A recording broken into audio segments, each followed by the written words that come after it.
بسم اللہ الرحمن الرحیم۔ السلام علیکم ناظرین اکرام، آپ نے کربلا کے دردناک واقعات سنے ہیں اور دیکھے بھی ہیں، لیکن اب ہم جانیں گے کہ شمر کو کیا سزا ملی تھی، یزید اور شمر کو کیا عبرتناک سزا ملی تھی۔ ناظرین، کیا آپ نے کبھی سوچا ہے کہ کربلا کے میدان میں ظلم کی دھاک کرنے والوں کا انجام کیا ہوا؟ کیا شمر بن زید الجشن، عمر بن سید، عبداللہ بن زیاد اور یزید بن معاویہ دنیا میں اپنے مال کی سزا سے بچ کے کیا طریق نے انہیں ایسی عبرتناک مثال بنا دیا جسے آج بھی یاد کیا جاتا ہے؟ آج کی ویڈیو میں ہم کربلا کے بعد پیش آنے والے ان اہم تاریخی واقعات کا جائزہ لیں گے جنہوں نے اسلامی تاریخ کا رخ بدل دیا۔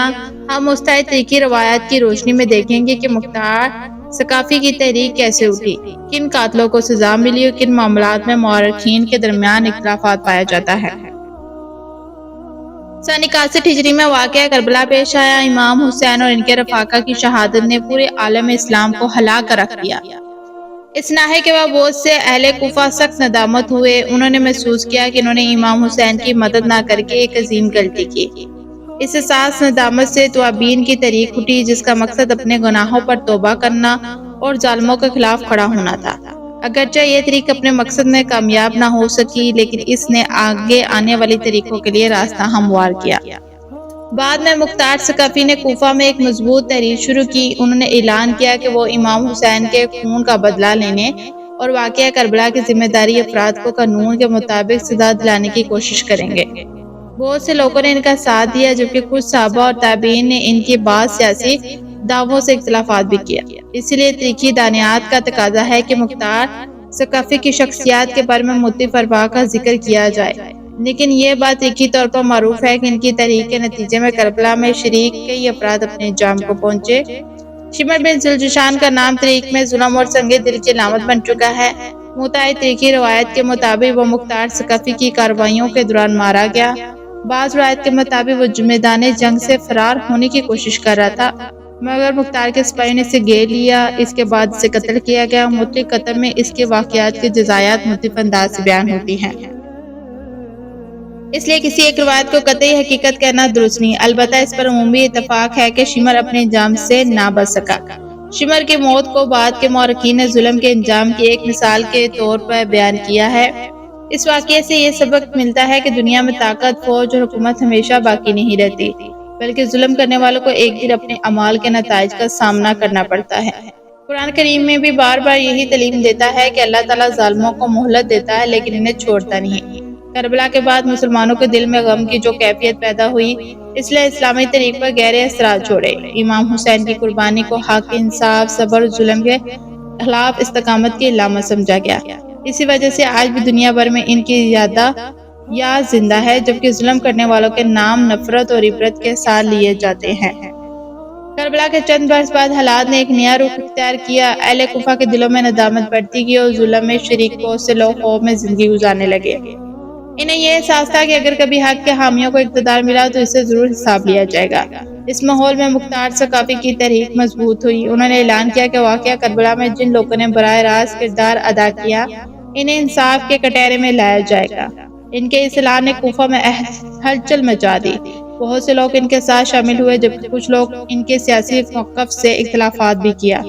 اس لیے تاریخ کا مطالعہ کرتے یہ فرق محسوس رکھنا ضروری ہے کہ مختار ثقفی کی شخصیت کے بارے میں مورخین کی آراء مختلف ہے، لیکن یہ بات مورخین تاریخی روایت میں ملتی ہے کہ ان کی تحریک کے دوران کربلا کے کئی ذمہ دار افراد مارے گئے۔ ان افراد میں عمر بن سعد کا نام بھی نمایاں ہے۔ یہ وہی ہے جو شخص تھا جس نے لشکر کی قیادت قبول کی۔ مختلف تاریخی روایت کے مطابق مختار ثقفی نے اسے گرفتار کروایا اور اس کے خلاف کارروائی کی۔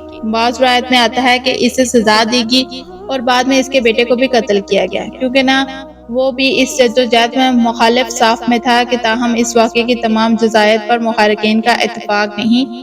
یہی وجہ ہے کہ کسی ایک روایت کو حتمی قرار دینے کی بجائے یہ کہنا زیادہ درست ہے کہ تاریخی مصادر کے مطابق عمر بن سعد مختار کی تحریک کے دوران اپنے انجام کو پہنچا۔ عبداللہ بن زیاد، جس واقعہ کربلا کا اہم منصوبہ ساز سمجھا جاتا ہے، بعد میں شام کی طرف چلا گیا۔ کچھ عرصے بعد اموی فوج اور مختار کے حامیوں کے درمیان جنگیں ہوئیں۔ مشہور تاریخی روایت کے مطابق یہ جنگ میں عبداللہ بن زیاد کو شکست دی اور وہ مارا گیا۔ اس کے بارے میں متعدد تاریخی کتب میں ذکر موجود ہے کہ اس کی موت کو بہت سے مسلمانوں نے کربلا کے مظلوموں کے لیے ایک طرف کی دنوائی انصاف کے طور پر دکھایا، اگرچہ آخری اور کامل انصاف کا فیصلہ اللہ تعالیٰ ہی ہاتھ میں ہے۔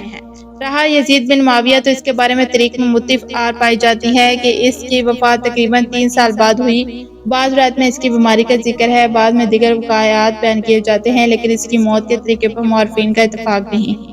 اس لیے یہ کہنا درست نہیں کہ وہ فلاں مخصوص طریقے سے ہلاک ہوا، اس پر فلاں عذاب نازل ہوا، کیونکہ ایسی بہت سی مشہور کہانیاں مستند تاریخی بنیاد نہیں رکھتی۔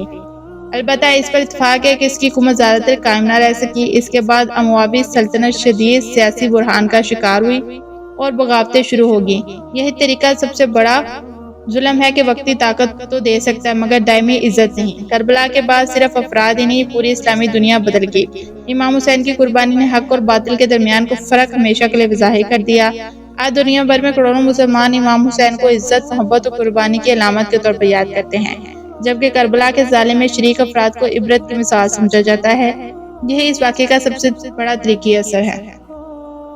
ناظرین، جب ہم کربلا کے بعد کی تاریخ کا مطالعہ کرتے ہیں تو ایک حقیقت بالکل واضح نظر آتی ہے کہ ظلم وقتی طور پر دکھائی دے سکتا ہے، لیکن وہ ہمیشہ کے لیے کامیاب نہیں رہتا۔ امام حسین اور ان کے افراد ساتھیوں کو شہید کرنے والے سمجھ رہے ہیں کہ اب ان کا نام و نشان مٹ جائے گا، مگر تاریخ نے اس کے برعکس فیصلہ سنایا۔ آج 1400 سال گزرنے کے باوجود دنیا کے ہر کونے میں امام حسین کی قربانی کو حق، صبر، استقامت اور عدل کی علامت کے طور پر یاد کیا جاتا ہے، جبکہ کربلا کے ظلم سے وابستہ نام نفرت اور عبرت کے ساتھ دیا جاتا ہے۔ یہی طریقہ وہ فیصلہ ہے جسے کوئی طاقت نہیں بدل سکتی۔